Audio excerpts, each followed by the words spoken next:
दोस्तों बड़ी खबर निकलकर गुजरात से सामने आ रही है। दोस्तों गुजरात में पहले चरण में पिछले बार की तुलना में 8% कम वोटिंग हुई। जी हां दोस्तों, गुजरात विधानसभा चुनाव के पहले चरण की 8 सीटों पर 70% से ज़्यादा वोट हुए, लेकिन वोटिंग 2017 की तुलना में कम रही।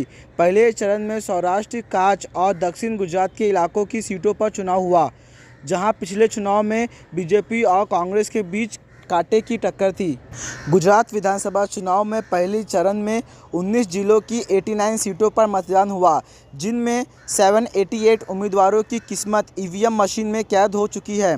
गुरुवार को पहले चरण में मतदानों का उत्सव पिछली बार की विधानसभा चुनाव से कम दिखाई दिया।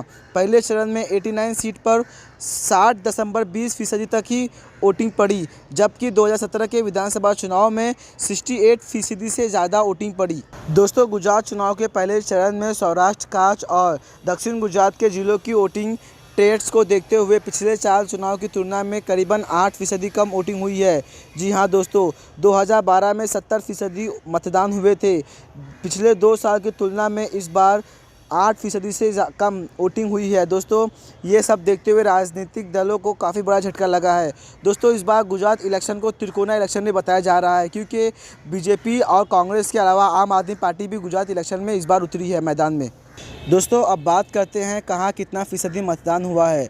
चुनाव आयोग के मुताबिक गुजरात चुनाव के पहले चरण में नर्मदा जिले में सबसे अधिक 73% वोटिंग दर्ज की गई है, तो तापी जिले में 72% मतदान रहा है। इस तरह 8 जिलों में करीबन 60% से ज़्यादा मतदान दर्ज किया गया। दोस्तों और आगे बढ़े तो सूरत में 60%, भरूच में 63%, डंगा में 64%, समूहनाथ में 60%, मोरबी में 67%, नर्मदा में 68%, नवसारी में 65%, सुरेंद्र नगर में 60% और वडोदरा में 65% वोट पड़े।